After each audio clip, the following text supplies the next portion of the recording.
God, how infinite art thou!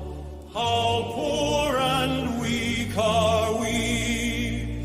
Let the whole race of creatures bow and pay their praise to thee. Thy throne eternal ages stood, ere seas or stars were made. Thou art the ever-living God, where all the nations dead. Eternity with all its years stands present in thy view. To thee there's nothing old appears, to thee there's nothing